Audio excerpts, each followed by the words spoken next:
Well, I think that if we're going to talk about the works that Flannery O'Connor is best known for, the easiest way to point this out is her collection of short stories. She had a few novels, one being Wise Blood. That one gets spoken of quite a bit, and that one is its own trip in itself. But if you're going to be familiar with Flannery O'Connor, my guess is that you've read her short stories. So one of the most obvious ones is A Good Man is Hard to Find, which, at least until recently, many kids in high school would even read. Yeah, this is about a family traveling. I believe it's on a vacation, and their car breaks down. And in this moment, they're waiting for someone to come help them with their vehicle. But who ends up pulling up is the misfit. The misfit, who's a serial killer. Yeah, that's bad luck. A horrible human being. But I think for me in that story, what you see is that in some ways, this family had gotten so much into the groove or the routine of life that they were sort of blind to the workings of God. But in this moment of deep fear, they're faced again with the stark reality of the possibility of judgment. That's what I would say the story kind of points to. Yeah, it really focuses on the grandmother and the misfit, and the grandmother particularly, who is in many ways in the backseat silently judging her family and how she wishes that her grandchildren would be better and things like this. What I think is crazy about this, and why it's a good story for people to read, is you'll hear people talk about, well, God can use any event for good. And we either think of that in really sort of, nicey nice terms, like, I stubbed my toe but found a miraculous medal, or something like this, very sentimental. Or it's like, we don't know how to really say something like, the Holocaust is in God's plan, and that it just is so huge. Flannery does a pretty good job of saying how this horrific thing that happens to this person might be an occasion of grace. Now, of course, it's not a real story, it's a work of fiction, but you really can start to see how in this woman's life, if she never would have encountered the misfit, she would have never had that moment of grace. And it's not, one of the things that Flannery detested is what I would call easy grace.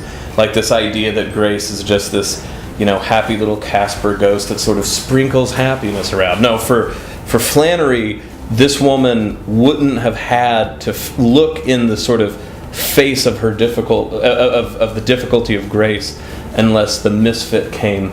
And the moment that she actually gets killed is when she herself sees how even the misfit is one of her children, and that literally this horrible person who's killing her family in the background of the story is one of her own.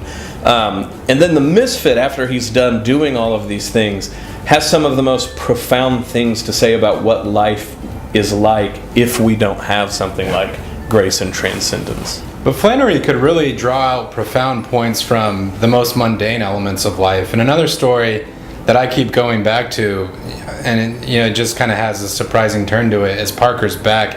And what I mean by the mundane is that the story really revolves around a relationship between the Southern couple and Parker. They're engaged at this point, right? The fiance. He's sort of like, to use technical language, he's like your classic loser. He's just kind of this guy who's drifting through life, has a hard time finding a job, and his girlfriend eventually badgers him enough to convince him to settle down and marry her so they can start a family. And in the story, again, with the operation of grace, on a surface level, you would really look at the soon-to-be wife in the relationship as sort of like the person who the world would say, like, well, she's got it more together, and she's sort of like the dependable one, and she wants a family, and to be married and things like that. She's this very good Pentecostal woman who goes to church every day. Parker can barely get out of bed and things like this. Yeah, she spends her free time sort of like at revivals and things like this, but she's badgering Parker to get married. Like he's really resistant, and I think as an act of sort of rebellion, he gets a massive tattoo on his back. No, so the idea is that she's not convinced that he cares about religion. Yeah. So to show her that he cares about religion, he goes and gets an icon of the Theotokos on his back. So this really Russian, huge Marian face holding Jesus on his back. And she's, of course, a Pentecostal, so she thinks it's idolatry. And I think she throws shoes and whips him and yells, and he runs out crying, not understanding. And it's one of those deals where on one hand it's just a funny story about like Southern wives beating their husbands, a trope. But then it's also, but then there's this profound reality, right? To be sort of tattooed with Christ, to be showed the image of God on your back so forcefully, but then for the goody two-shoes to be the one to miss this profound image. And Flannery O'Connor herself was conversant in the theology of St. Thomas Aquinas, so she understood the role that the virtues played in our growth towards coming to know and love God. But I think what she picked up on, that there's a way in some parts of American life where we mistake etiquette and politeness for virtue. And so there's this idea, we joked growing up that in Sunday school, we learned that the tenets of the Christian faith were not to drink, smoke, or chew, or go with girls who do. And you could, O'Connor was familiar with this, like for instance in the Pentecostal religions of the South or whatnot. What you see in the story of Parker's Beck with, I think there is a point where she does in a sense start to like flog Parker. And of course she's like striking the tattoo of the Theotokos. I think what she's saying there is that divine love is sometimes revealed in sort of like the ways that we can wound each other. And of course God's not in the center in the woundedness, but in the opportunity to be reconciled. And so, like our Lord ultimately was revealed on the cross, and in a moment where human beings were doing the worst that they could ever do, he opened up the arms of divine love and welcomed all in. And so you see, like, in this relationship, in the moment, in the point where you would say, like, maybe you would expect God to be most absent, you actually have the sort of like the best opportunity to experience God's grace. Actually you say that, if you're all reading out there and you read that the tattoo is actually of Jesus, and so that's why she is flogging it. Maybe I misremembered about Mary. It's either Mary or it might be Jesus, but into the flogging point, but picked up. But you know what? Either way, it makes sense. Mary holding Jesus. Yeah. So, one of the things that I like about Flannery O'Connor and how she sort of draws something out of Thomas. Thomas, of course, loves Aristotle, but he's also a good Augustinian.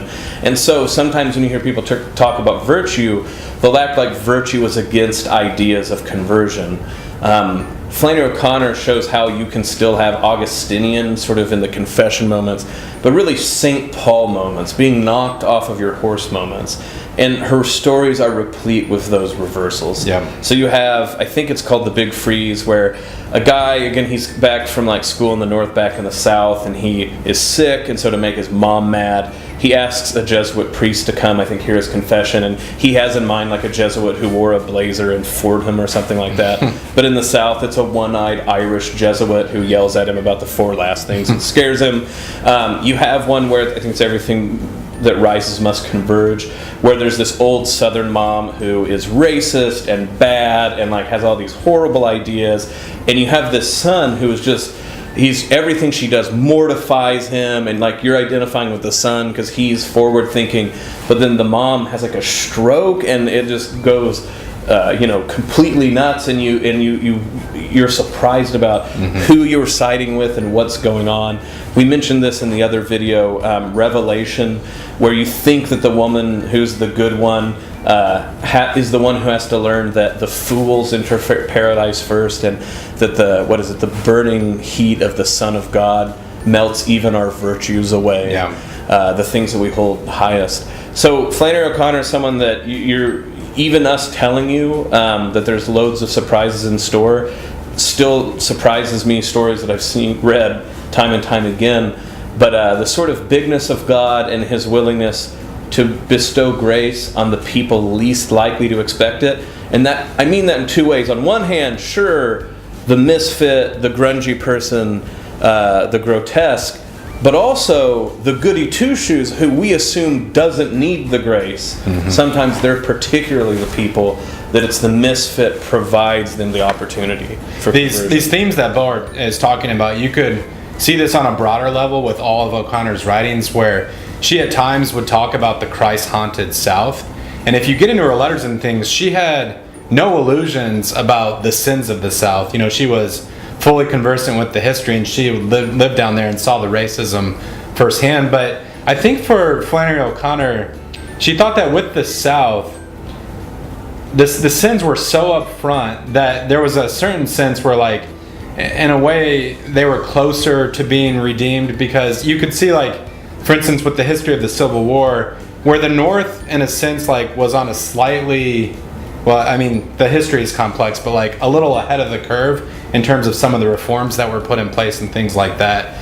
But just as in individual human lives, where, you know, again, this idea that you're talking about, Bo, where Jesus said, I didn't come for those who are well, like, I'm a physician, I came for those who recognize that they're sick. And as human beings, we're all sinful and in need of God's grace. And so O'Connor, she captured that in her stories powerfully with individuals, but then this was a theme running throughout all of her writings with the American South, and this kind of like this culture that for her presented a unique opportunity to depict the human need for God's grace and the operation of God's grace in our lives.